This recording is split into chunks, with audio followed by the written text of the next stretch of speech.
Next question sir. Time table గురించి అడుగుతున్నారు. Time table ఇప్పుడు మనకి మే, జూన్, జూలై ఈ 3 నెలల్లో టైం టేబుల్ ఎట్లా ప్రిపేర్ చేసుకోవాలి? దాన్ని ఏ విధంగా మనం చదవాలి అనే దాని గురించి అడుగుతున్నారు. టైం టేబుల్ విషయానికొస్తే మనం అంటే ఇట్స్ వెరీ సబ్జెక్టివ్. అంటే ఒక వ్యక్తి అందరికీ జనరలైజ్ చేయలేం టైం టేబుల్ని. ఎందుకంటే టైం టేబుల్ మనం వేయాలంటే చాలా అంశాల మీద ఆధారపడి ఉంటుంది. ఫస్ట్ మనకు దొరికేటువంటి అందుబాటులో ఉండేటువంటి సమయం కావచ్చు, మనం చదివేటువంటి వేగం కావచ్చు, ఎగ్జామ్కి అదేవిధంగా ఇప్పుడు మనం ఈరోజు ప్రిపరేషన్ స్టార్ట్ చేసిన దగ్గర నుంచి ఉన్నటువంటి టైం కావచ్చు, సిలబస్లో డిఎస్సి సిలబస్లో ఉన్నటువంటి వివిధ అంశాల యొక్క కాఠిన్యత. అంటే ఇప్పుడు ఒకటి మనకి ఈజీ అనిపిస్తుంది, ఇంకోటి కష్టంగా అనిపిస్తుంది.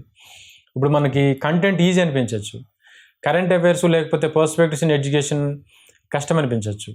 కాబట్టి ఒక కారణం అని కాదు, చాలా విషయాల్ని మనం పరిగణలోకి తీసుకొని టైం టేబుల్ వేసుకోవాలి. ఏదో ఒకదాన్ని మనం చేసుకుని నాకు టైం టేబుల్ ఇవ్వండి అంటే ఇప్పుడు కొంతమందికి టైం దొరకకపోవచ్చు. కొంతమంది వర్కింగ్ మెన్ కానీ వర్కింగ్ ఉమెన్ కానీ ఉంటారు, వాళ్ళకి దొరికేటువంటి సమయం వేరే ఉంటుంది. సో అందరికీ ఒకే టైం దొరకదు, ఒకే విధంగా కూడా దొరకదు. ఇంకోటి, మనం చదివేటువంటి సమయం, కొంతమంది రాత్రిపూట బాగా చదువుతారు, కొంతమంది మార్నింగ్ అవర్స్లో బాగా చదువుతారు.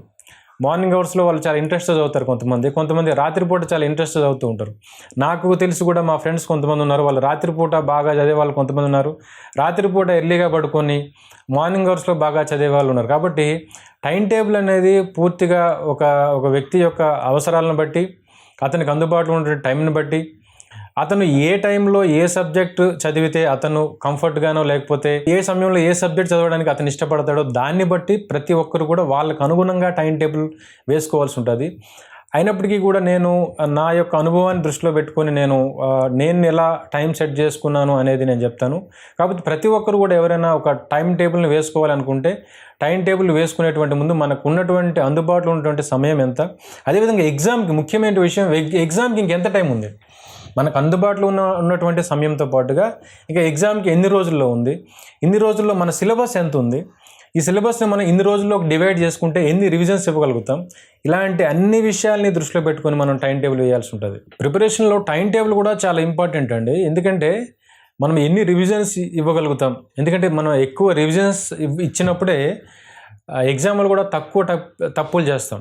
తక్కువ తప్పులు అనేవి మన సక్సెస్కి రీజన్ అవుతాయి. కాబట్టి మరి ఎక్కువ రివిజన్స్ ఇవ్వాలంటే మనకి ఎక్కువ టైం దొరకాలి. లేకపోతే ఎక్కువ టైం దొరకకపోయినా ఉన్న సమయాన్నే మనం సద్వినియోగం చేసుకునే విధంగా ఉండాలి. దానికోసం టైం టేబుల్ మాత్రం ఖచ్చితంగా అవసరం. టైం టేబుల్ లేకపోతే ఏమవుతుందంటే మనం చదువుతున్నటువంటిది అలా చదువుకుంటూ వెళ్తాం, కానీ ఒక టార్గెటెడ్గా మనం ఇంత సమయంలోపు దీన్ని మనం పూర్తి చేయాలి అనుకోనట్లయితే ఏదో చదువుతూ ఉంటాం కానీ టార్గెట్ కంప్లీట్ కాదు. సో ఇంతకు ముందు వీడియోలో కూడా నేను మాట్లాడాను, ప్రణాళిక అనేది చాలా అవసరం అని చెప్పిన నేను. ప్రణాళిక లేకుండా ప్రిపేర్ అయితే ఆ ప్రిపరేషన్ అనేది అంత ఎఫెక్టివ్గా ఉండదు, రిజల్ట్ కూడా అంత ఎఫెక్టివ్గా ఉండదు. సో మనకు ప్రణాళిక ఉన్నప్పుడే రిజల్ట్ ఎఫెక్టివ్గా ఉంటుంది. సో టైం టేబుల్ కూడా ప్రణాళికలో ఒక ముఖ్యమైనటువంటి భాగం. కాబట్టి ఈ టైం టేబుల్లో మనం ముఖ్యంగా మనకి ఎక్కువ మార్కులు తెచ్చుకునేటువంటి అవకాశం ఉన్నటువంటి కంటెంట్ అండ్ మెథడాలజీ లాంటి వాటికి ఎక్కువ సమయాన్ని కేటాయించుకోవాలి. నా అభిప్రాయం ప్రకారం నేను మార్నింగ్ అవర్స్లో ఆ రోజును బట్టి 6కి ప్రిపరేషన్ స్టార్ట్ చేస్తామా, 7కి స్టార్ట్ చేస్తామా, కొంతమంది ఎర్లీ అవర్స్లో 4-5 కూడా స్టార్ట్ చేస్తారు. అప్పటి నుంచి మధ్యాహ్నం వరకు కూడా కంటెంట్ అండ్ మెథడాలజీ, ఇది పూర్తిగా నా వ్యక్తిగతమైనటువంటి అభిప్రాయం అండ్ నా వ్యక్తిగతమైనటువంటి అనుభవాన్ని చెప్తున్నాను. అందరూ ఇలానే చేయాలని కాదు. ఆ టైంలో నాకు కంఫర్ట్గా, అంటే ఆ సబ్జెక్ట్ని చదవడానికి నాకు కంఫర్ట్గా అనిపించింది కాబట్టి కంటెంట్ అండ్ మెథడ్స్కి నేను ఆ సమయాన్ని కేటాయించేవాడిని. అంటే మార్నింగ్ నుంచి మధ్యాహ్నం లంచ్ వరకు ఆ టైంలో మనం రెండింటిని డివైడ్ చేసుకొని కంటెంట్ అండ్ మెథడాలజీ, ఆ టైంలో మనం కొంచెం స్పీడ్గా చదవడానికి అవకాశం. ఇంకోటి, టైం టేబుల్ మనం సెట్ చేసుకునేటప్పుడు మనం చదివే స్పీడ్ని కూడా అంచనా వేసుకోవాలి. ఇప్పుడు సిలబస్ని రివిజన్ చేయాలి కదా, ఎక్కువ రివిజన్స్ ఇవ్వాలి కదా అని చెప్పేసి మనకి రానటువంటి స్పీడ్ని అలవాటు చేసుకోకూడదు. అదేవిధంగా అంటే మనం స్లోగా చదివే వాళ్ళం అయితే మనకి అలవాటు లేనటువంటి స్పీడ్గా చదవడం అనే దాన్ని మనం చేయకూడదు. అదేవిధంగా స్పీడ్గా చదివి సిలబస్ని కంప్లీట్ చేసే వాళ్ళైతే స్లోగా ఉండకూడదు. ఇప్పుడు మా ఫ్రెండ్ ఒక ఆయన ఉన్నాడు, అతను చాలా స్లోగా చదువుతాడు, చదివింది కూడా పర్ఫెక్ట్గా చదువుతాడు, చాలా స్లోగా చదువుతాడు. నా వరకు వస్తే నేను కొంచెం చాలా స్పీడ్గా చదువుతూ ఉంటాను. అంటే నేను రివిజన్స్ మీద ఎక్కువగా దృష్టి పెడుతున్నాను కాబట్టి స్పీడ్గా చదివి వీలైనంత తొందరగా సిలబస్ కంప్లీట్ చేస్తే సైకలాజికల్గా సిలబస్ కంప్లీట్ అయిపోయింది అనేటువంటి ఫీలింగ్ ఉంటుంది అన్న ఉద్దేశంతో స్పీడ్గా చదువుతాను. అంటే స్పీడ్గా చదువుతానంటే దాని అర్థం అవగాహన చేసుకోకుండా చదువుకుంటూ పోవడం అని కాదు. ఈ స్పీడ్గా చదవడం అనేది కూడా వ్యక్తికి డిఫరెంట్గా ఉంటుంది. అది ఇప్పుడు స్పీడ్గా చదివినా సరే అర్థం చేసుకొని చదివేటువంటి ఎబిలిటీ కొంతమందికి ఉంటుంది, కొంతమందికి ఉండకపోవచ్చు. అందుకే మన సామర్థ్యాన్ని మనం అంచనా వేసుకొని మన సామర్థ్యానికి అనుగుణంగా వీలైనంత స్పీడ్గా చదివితే మంచిది, తక్కువ టైం ఉన్నప్పుడు. సో మరీ స్లోగా కాకుండా మరీ స్పీడ్గా కాకుండా. అయితే ఇప్పుడు టైం టేబుల్ విషయానికి వస్తే ఆ మార్నింగ్ అవర్స్లో కంటెంట్ అండ్ మెథడాలజీ చదవడం వల్ల కొంచెం అప్పుడే బ్రెయిన్ కొంచెం ఫ్రెష్గా ఉంటుంది కాబట్టి ఆ విధంగా లంచ్ వరకు కంటెంట్ అండ్ మెథడాలజీ చదవడం జరిగేది. తర్వాత మధ్యాహ్నం లంచ్ చేసిన తర్వాత ఒక 1 అవర్ రెస్ట్ తీసుకోవచ్చు, ప్రాబ్లం ఏం లేదు. రెస్ట్ తీసుకున్న తర్వాత లేదు రెస్ట్ తీసుకోకపోయినా సరే మధ్యాహ్నం టైంలో కొంచెం మనకి అంటే నా వరకు అయితే కొంచెం అది మధ్యాహ్నం టైంలో మనం రెస్ట్ అనేటువంటి మూడ్లో ఉంటాం కాబట్టి ఆ టైంలో మోడల్ పేపర్స్ ప్రాక్టీస్ చేయడం. ఎందుకంటే మోడల్ పేపర్స్ ప్రాక్టీస్ చేసినట్లయితే మన బ్రెయిన్ అనేది ప్యాసివ్గా ఉండదు, యాక్టివ్గా ఉంటుంది. ఎందుకంటే ఆలోచించాలి. ఎగ్జామ్ రాసేటప్పుడు మోడల్ పేపర్స్ రాసేటప్పుడు అది మనం చదివేటప్పుడు కొంచెం డల్గా చదువుతాం, అది అట్లా నడుస్తూ ఉంటుంది మీరు మధ్యాహ్నం అబ్జర్వ్ చేసినట్లయితే. కానీ ఎగ్జామ్ రాసినప్పుడు మాత్రం మనం అంతే ప్యాసివ్గా ఉండలేం. మనం కొంచెం మబ్బుగా అనేది ఉండదు ఎగ్జామ్ రాస్తే. చదివినప్పుడు ఉంటుంది, ఎందుకంటే మధ్యాహ్నం తిన్న తర్వాత కొంచెం కూర్చుంటే మనం ఎంత ఇంట్రెస్ట్ సబ్జెక్ట్ చదివినా సరే ఎక్కడ కొంచెం నిద్ర వస్తున్నట్టుగా అనిపించడం ఇట్లాంటిది ఉంటుంది. కానీ మీరు అదే ఎగ్జామ్ రాస్తే మాత్రం మీకు అట్లా అనిపించదు. ఎందుకంటే ఎగ్జామ్ రాసేటప్పుడు ప్రతి ప్రశ్నకి సమాధానం ఏంటిదని మనం ఆలోచించాలి కాబట్టి బ్రెయిన్ అనేది మనం వద్దన్నా సరే యాక్టివ్గా ఉంటుంది. కాబట్టి మధ్యాహ్నం టైంలో మోడల్ పేపర్స్ ప్రాక్టీస్ చేయడానికి నేను ఒక టైం కేటాయించుకునేవాడిని, ఒక 2-3 గంటలు. తర్వాత సాయంత్రం 5 నుంచి ఒక 7 గంటల వరకు ఒక 2 అవర్స్ 2 లేదా 3 అవర్స్ 2-3 గంటలు పర్స్పెక్టివ్స్ ఇన్ ఎడ్యుకేషన్ చదవడం. అదేవిధంగా ఈవినింగ్ పూట అంటే after dinner current affairs and GK. ఇంకొంచెం టైం ఉందనుకోండి ఇంకొకసారి ఒక గంట మనం పర్స్పెక్టివ్స్ ఇన్ ఎడ్యుకేషన్ చేయడం ఇట్లాంటిది. లేదా మధ్యాహ్నం కాకుండా ఈవినింగ్ కూడా కొంతమంది మోడల్ పేపర్స్ ప్రాక్టీస్ చేస్తారు, అందులో కూడా ఇబ్బంది ఏం లేదు. అందుకే నేను ఏం చెప్పినంటే టైం టేబుల్ అనేది పూర్తిగా సబ్జెక్టివ్. అది ఒకరు సెట్ చేసుకున్నటువంటి టైం టేబుల్ని ఇంకొకరు ఫాలో అవ్వాలంటే అది వాళ్ళకి సెట్ కావచ్చు, సెట్ అవ్వకపోవచ్చు కూడా. కాబట్టి ఎవరికి వాళ్ళకి అందుబాటులో ఉన్నటువంటి టైంని బట్టి ఏ టైంలో ఏ సబ్జెక్ట్ చదివితే వాళ్ళకి కంఫర్ట్గా ఉంటుంది అనే దాన్ని బట్టి వాళ్ళ రీడింగ్ స్పీడ్ కూడా ఎంత స్పీడ్లో వాళ్ళు రీడింగ్ స్పీడ్ కూడా సబ్జెక్ట్కి వేరుగా ఉంటుంది. కంటెంట్ కొంతమంది చాలా స్పీడ్గా చదివేస్తూ ఉంటారు, పర్స్పెక్టివ్స్ అండ్ ఎడ్యుకేషన్కి స్పీడ్గా పోలేరు, అర్థం చేసుకోకపోవడం కావచ్చు, లేకపోతే అర్థమయ్యే విధానంలో కొంచెం లేటుగా ఉండడం కావచ్చు, ఇలాంటివన్నీ ఉంటాయి. కాబట్టి మన రీడింగ్ స్పీడ్, మనకున్నటువంటి టైము, అందుబాటులో ఉన్న టైము, మనకు ఉన్నటువంటి సబ్జెక్ట్ మీద ఇంట్రెస్ట్, ఏ సమయంలో ఏ సబ్జెక్ట్ చదవడానికి ఇంట్రెస్ట్గా ఉంటుంది, ఇలాంటివన్నిటినీ మనం బేరీజ్ వేసుకొని టైం టేబుల్ మనం వేసుకోవాలి. సో నా వరకు వస్తే నేను అలా ఈవినింగ్ వరకు పర్స్పెక్టివ్ ఎడ్యుకేషన్ చదివి రాత్రిపూట కరెంట్ అఫైర్స్ జీకే కూడా వాటిని కూడా మనం తక్కువ అంచనా వేయకూడదు. ఎందుకంటే కొంతమంది నాకు ప్రశ్నలు అడిగారు, sir GK and current affairs ఎట్లా చదవాలని, దాని గురించి కూడా నెక్స్ట్ వీడియో రాబోతుంది. అవి కూడా ఇంపార్టెంట్. ఎంత మనకి పర్ఫెక్ట్గా ఎంత చదివినా సరే అది మహాసముద్రంలా ఉంటుంది కరెంట్ అఫైర్స్ జీకే. అయినప్పటికీ కూడా దాన్ని కూడా చదవాలి. మనం ఎంత చదివినా ఫుల్ మార్క్స్ స్కోర్ చేయలేం కదా అని చెప్పేసి దాన్ని కూడా మనం వదిలేయడానికి కుదరదు. దానికి కూడా ఎంతో టైం కేటాయించాలి. ఎందుకంటే మనకి వచ్చేటువంటి ప్రతి మార్క్ కూడా ఇంపార్టెంటే కాబట్టి దేన్ని వదలకూడదు. ఆ విధంగా మనం టైం టేబుల్ సెట్ చేసుకోవాలి. చాలామంది కొన్ని విషయాలు అడుగుతున్నారు, సార్ మేము జాబ్ చేస్తున్నాం కాబట్టి మేము డిఎస్సికి ప్రిపేర్ అవ్వచ్చా, ఈ పొజిషన్లో నాకు జాబ్ అనేది చాలా ఇంపార్టెంట్, జాబ్ చేస్తూ కూడా డిఎస్సికి ప్రిపేర్ అవ్వచ్చు అని అడుగుతున్నారు.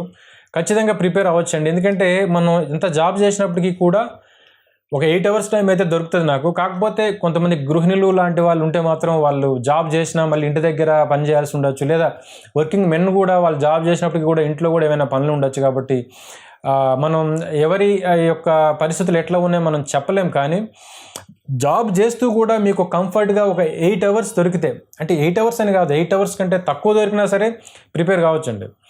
4 గంటలు దొరికినా సరే ప్రిపేర్ అవుతూ జాబ్ కొట్టిన వాళ్ళు ఉన్నారు. మీకు సబ్జెక్ట్ మీద కమాండ్ ఉన్నప్పుడు ఆల్రెడీ 1-2 సార్లు మీరు సబ్జెక్ట్ చదివినప్పుడు మీరు చదివిన ప్రతి ఒక్కటి కూడా రివిజన్ అవుతుంది. ఇప్పుడు కొంతమంది మనకి ఆల్రెడీ డిఎస్సి రాసిన వాళ్ళు ఉన్నారు. డిఎస్సి రాయకపోయినా సరే ఫస్ట్ టైం రాసిన వాళ్ళలో కూడా కొంతమంది ఆల్రెడీ చదివి ఉంటారు. ఇంతకు ముందే చాలా రోజుల నుంచి డిఎస్సికి ప్రిపేర్ అవుతూ ఉండొచ్చు. ఆ క్రమంలో వాళ్ళు ఆల్రెడీ చదివారు కాబట్టి మీరు నెక్స్ట్ చదివేటువంటి ఏదైనా సరే అది రివిజన్ అవుతుంది. పర్స్పెక్టివ్స్ ఇన్ ఎడ్యుకేషన్ అయినా, లేకపోతే కంటెంట్ అయినా, మెథడాలజీ అయినా, జీకే అయినా, ఏదైనా సరే మనం ఆల్రెడీ ఒకసారి చదివామంటే అది రివిజన్ అవుతుంది. సో రివిజన్ చేసేటువంటి క్రమంలో మీకు కొంచెం తక్కువ టైం దొరికినా పర్వాలేదండి. 4-5 గంటలు రోజుకి చదివి కూడా డిఎస్సి ఎగ్జామ్లో సక్సెస్ సాధించిన వాళ్ళు ఉన్నారు. సో ఎక్కువ టైం దొరకడం అనేది కాదు, అందుబాటులో ఉన్నప్పుడు ఎక్కువ టైం స్పెండ్ చేస్తే మంచిదని చెప్తున్నాను. ఇప్పుడు నేను కూడా ఇంతకుముందు నా అనుభవం చెప్పానంటే నాకు టైం దొరికింది కాబట్టి. అది టైం అందరికంటే అలా టైం దొరికితే అందరికీ దొరుకుతుందంటే దొరకకపోవచ్చు. అలా ఆ టైం దొరికిన వాళ్ళకే సక్సెస్ వస్తుందంటే అది కూడా లేదు. తక్కువ టైం ప్రిపేర్ అయ్యి జాబ్ సాధించిన వాళ్ళు ఉన్నారు, ఎక్కువ టైం చదివి కూడా జాబ్ రాని వాళ్ళు కూడా ఉన్నారు. కాబట్టి ఉన్న టైంలోనే మనం షెడ్యూల్ వేసుకోవడం మంచిది. కాబట్టి టైం టేబుల్ అనేది మార్క్స్ యొక్క షేర్ కూడా ఇప్పుడు 80 మార్కుల్లో ఏ దానికి ఎంత షేర్ ఉంటుంది. ఇప్పుడు ఉదాహరణకి మనం కంటెంట్ అండ్ మెథడాలజీ అనుకున్నాం అనుకోండి. కంటెంట్ అండ్ మెథడాలజీకి మనకి 80 మార్కుల్లో 60 మార్కులు వస్తాయి.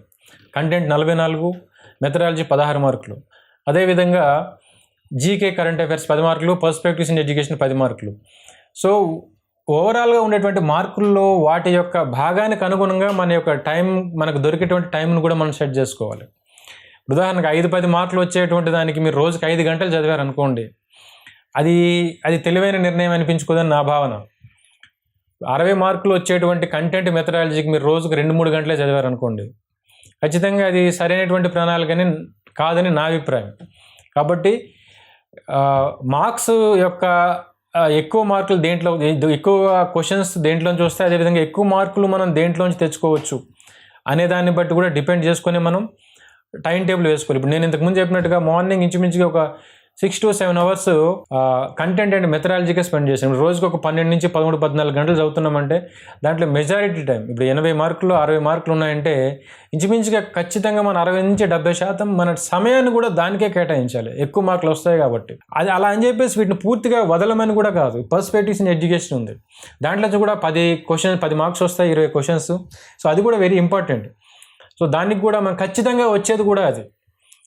అంటే మనకి స్టాండర్డ్ బుక్స్ ఏవైతే ఉన్నాయో మ్యాక్సిమం వాటిలోంచి అడుగుతారు కాబట్టి వాటికే మనం టైం స్పెండ్ చేయాలి. వీలైన వరకు ఈ 70 మార్కులు ఏవైతే ఉన్నాయో ఈ 70 మార్కులకి మీకున్నటువంటి టైంలో 70-80% టైంని కేటాయించాలి. 70-80% టైంని కేటాయించడం వల్ల, ఇది కూడా నా వ్యక్తిగతమైనటువంటి అభిప్రాయం, అంటే దీన్ని ఇలానే మీరు చేయండి నేను చెప్పట్లేదు, నేను ఇలా చేశానని చెప్తున్నాను. నేను 70-80% మీరు స్పెండ్ చేస్తే మిగతా ఒక 20% మనం కరెంట్ అఫైర్స్ అండ్ జీకేకి కేటాయించవచ్చు. అంటే ఇప్పుడు అసలు అవి మనకి ఎక్కడి నుంచి వస్తాయో తెలియదు కదా అని చెప్పేసి పూర్తిగా వదలకుండా ఆ మార్క్స్ కూడా ఇంపార్టెంట్ కాబట్టి ఆ 20% మనం టైం అయినా వాటికి కేటాయించాలి. వీటికి మాత్రం మనం వీటికి ఉన్నటువంటి ప్రాధాన్యత దృష్ట్యా, వీటిలోంచి వచ్చేటువంటి ప్రశ్నల దృష్ట్యా మనం వీలైన వరకు ఎక్కువ సమయాన్ని మనం వీటికి కేటాయించాలి. మనకు అందుబాటులో ఉన్నటువంటి టైంని బట్టి మనం టైం టేబుల్ సెట్ చేసుకోవాలి. కొంతమంది టైం టేబుల్ సెట్ చేస్తారు, వేసుకుంటారు, కానీ దాన్ని అమలు చేయలేరండి. ఎప్పుడైనా మనం ఒక టైం టేబుల్ సెట్ చేసుకున్నామంటే అవసరమైతే ఆ టైం టేబుల్ని మనం ఆ టైం టేబుల్లో ఉన్నటువంటి సమయానికంటే ఎక్కువ సమయం చదివే విధంగా డీవియేట్ చేయండి. కానీ టైం టేబుల్ని వేసుకున్న టైం టేబుల్ కంటే కూడా తక్కువ టైం మనం చదివే విధంగా టైం టేబుల్ డీవియేట్ కాకూడదు. టైం టేబుల్ డీవియేట్ అవ్వడం కూడా ఒక రకంగా మంచిదే. ఎప్పుడు మీరు దానికంటే ఎక్కువ టైం చదివితే, మీరు వేసుకున్నటువంటి టైం టేబుల్ కంటే మీరు ఎక్కువ టైం చదివితే టైం టేబుల్ డీవియేట్ అయినా పర్వాలేదు. కానీ వేసుకున్నటువంటి టైం టేబుల్ కంటే మనం తక్కువ టైం చదివితే ఆ టైం టేబుల్ మనం మ్యాక్సిమం డీవియేట్ కావడం అనేది మంచిది కాదు. ఇప్పుడు మార్నింగ్ పూట లేవడం కావచ్చు, లేకపోతే రాత్రిపూట లేట్గా నిద్రపోవడం కావచ్చు, ఇట్లాంటి వాటి వల్ల మనకి నిద్రపోవడానికి టైం కూడా చాలా తక్కువ దొరుకుతూ ఉంటుంది. ఇది కూడా తాత్కాలికమని మనం గ్రహించాలి. ఇప్పుడు మనకి నోటిఫికేషన్ వచ్చినప్పుడు దగ్గర నుంచి ఎగ్జామ్ జరిగేంత వరకు ఒక 3-4 నెలలు లేకపోతే 5-6 నెలలు ఎగ్జామ్ జరిగేటువంటి టైంని బట్టి మనం ఒక్కోసారి చాలా తక్కువ టైంలో 2 monthsలోనే అయిపోద్ది. ఇప్పుడు కూడా డిఎస్సి ఎగ్జామ్ మనకి టెంటేటివ్ షెడ్యూల్ ప్రకారం జూలై 17 నుంచి అని చెప్పారు. జూలై 17 నుంచి అయిపోవచ్చు. కాబట్టి ఆ షెడ్యూల్ ప్రకారం ఎగ్జామ్ అవుతుందని మనం భావించే మనం టైం టేబుల్ వేసుకోవాలి. తర్వాత 1 or 2 months పోస్ట్పోన్ అయితే కానివ్వండి, ఇంకా అది అడ్వాంటేజ్ అవుతుంది.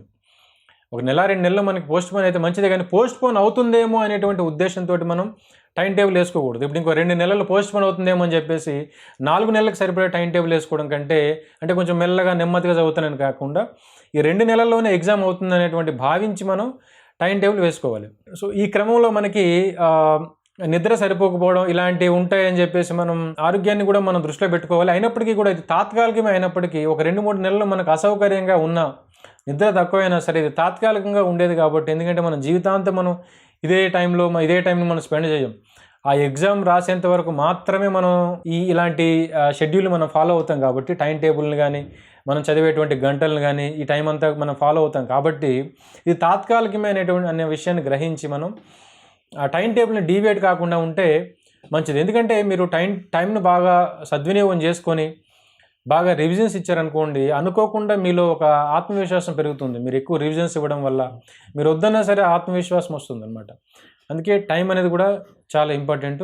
ఇది మీకు అనుగుణంగా మీకు దొరికేటువంటి టైంని బట్టి టైం టేబుల్ వేసుకొని దాన్ని డీవియేట్ కాకూడదు. ఎక్కడ కూడా డీవియేట్ అయినా సరే ఉన్నది. ఇప్పుడు ఉదాహరణకి మీరు 11 గంటల వరకు మీరు ప్రిపరేషన్ ఆపేయాలనుకున్నారు, కానీ 12 వరకు మీకు చదవాలనిపించింది. సో చదవచ్చు, అలాంటి విషయంలో డీవియేట్ కావచ్చు.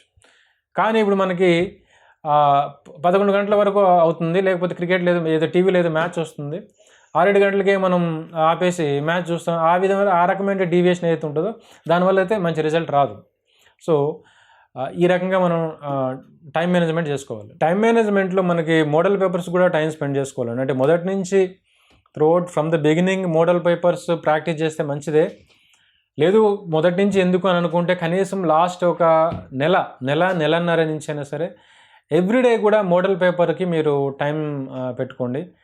ఒక 2-3 గంటలు ఎగ్జాక్ట్లీ మన ఎగ్జామ్ టైం ఏదైతే ఉందో అంతే టైం మేము తీసుకొని మోడల్ పేపర్స్ని కూడా మనం A4 పేపర్లో మనం అది బబ్లింగ్ చేయడానికి అనుగుణంగా ఏదైతే ఉంటాయో ఆ పేపర్స్ మనం ప్రింట్అవుట్ తీసుకొని నిజంగా ఎగ్జామ్ రాస్తున్నాం అనేటువంటి ఎన్విరాన్మెంట్. ఎందుకంటే ఆ ఎగ్జామ్ మోడల్ పేపర్స్ కూడా మీరు వన్స్ 1-2-3 సార్లు సిలబస్ అయిన తర్వాత ప్రాక్టీస్ చేస్తే బాగానే ఉంటుంది. At the same time syllabus చదువుతూ కూడా మోడల్ పేపర్స్ ప్రాక్టీస్ చేయొచ్చు. ఎందుకంటే కొన్ని పబ్లికేషన్ వాళ్ళు ఎట్లా ఇస్తారంటే ఒక టాపిక్ ఒక చాప్టర్ అయిపోయిన వెంటనే దాని వెనకే ప్రాక్టీస్ బిట్స్ ఇస్తారు. సో ఆ రకంగా ఉన్నప్పుడు మనం అవి ఇమీడియట్గా అవి ప్రాక్టీస్ చేస్తే మంచిది. ఆ రకమైనటువంటి ప్రాక్టీస్ మనం మొదటి నుంచి చేస్తూ ఉంటే తప్పేం లేదు. కాకపోతే ఒరిజినల్గా మనకి ఏవైతే 120 బిట్స్ ఉంటాయో డిఎస్సిలో ఆ ప్రశ్న పత్రాన్ని మాత్రం 1 లేదా 2 సార్లు సిలబస్ రివిజన్ అయిన తర్వాత మీరు వాటిని ప్రాక్టీస్ చేస్తే ఎగ్జామ్ ప్యాటర్న్కి వివిధ సబ్జెక్టులు ఉన్నటువంటి 120 ప్రశ్నలు ఉన్నటువంటి ప్రశ్న పత్రాన్ని ఎదుర్కోవడానికి మనం అలవాటు పడతాం ఆ విధంగా రాయడం వల్ల. సో మీరు చాప్టర్ వైజ్ బిట్స్ ప్రాక్టీస్ చేస్తే చేయండి, దాన్ని చేయకూడదని చెప్పను, అది మంచిదే. దాంతోపాటు ఎగ్జామ్కి ఒక 1.5-2 నెలలు ఉందనగా మీరు ఎగ్జాక్ట్గా మనకు క్వశ్చన్ పేపర్ ఎట్లా వస్తుందో అదే ప్యాటర్న్లో ఉండేటువంటి మీరు మోడల్ పేపర్స్ని ప్రాక్టీస్ చేస్తే బాగా ఉపయోగం ఉంటుంది. దానికి కూడా టైం మీరు పెట్టుకోవాలి ఎవ్రీడే. అది మన ఎగ్జామే కదా, ఒక 2-3 అవర్స్ మనకి రోజులో ఒక డేలో వేస్ట్ అయిపోతుందేమో అనుకోకండి. దాని యొక్క రోల్ కూడా చాలా ఉంటుంది మీకు జాబ్ రావడంలో. ప్రశ్నపత్రాలని మీరు ప్రాక్టీస్ చేయడం అనేది కూడా చాలా ముఖ్యం. ఎందుకంటే మీరు ఏం తప్పులు చేస్తున్నారనేది మీకు తెలియదు. ఇవేమీ మీరు ప్రాక్టీస్ చేయకుండా డైరెక్ట్గా మీరు ఎగ్జామ్ రాశారనుకోండి, మన తప్పులేవో మనం ముందుగానే తెలుసుకుంటే వాటిని మనం ఎట్లా ఫేస్ చేయాలి, దేంట్లో ఏ చాప్టర్లో లేకపోతే ఏ సబ్జెక్ట్లో మనం వెనకబడుతున్నాము, పర్స్పెక్టివ్స్ ఇన్ ఎడ్యుకేషనా, లేకపోతే జీకే అండ్ కరెంట్ అఫైర్సా, లేకపోతే కంటెంటా, మెథడ్సా, దేంట్లో వెనకబడుతున్నాం అనేది మనం ఆ విధంగా మోడల్ పేపర్స్ ప్రాక్టీస్ చేసినప్పుడే తెలుస్తుంది. అది కూడా మనం అన్ని సబ్జెక్టులు ఉన్నటువంటి 120 బిట్లు డిఎస్సి పేపర్ ఏదైతే ఉంటుందో అలాంటి మోడల్ పేపర్స్ మనం చేసుకోవడం వల్ల మన మైండ్ కూడా సబ్జెక్ట్ నుంచి సబ్జెక్ట్కి ఏ విధంగా ట్యూన్ చేసుకోవాలి, కరెంట్ అఫైర్స్ నుంచి మనం జీకేకి కావచ్చు, లేకపోతే మెథడ్స్ నుంచి కంటెంట్కి కావచ్చు. సో ఆ రకంగా దానికి మనం అలవాటు పడతాం. సో అందుకోసం మనం మోడల్ పేపర్స్ ప్రాక్టీస్ కోసం కూడా టైం కేటాయించుకోవాలి.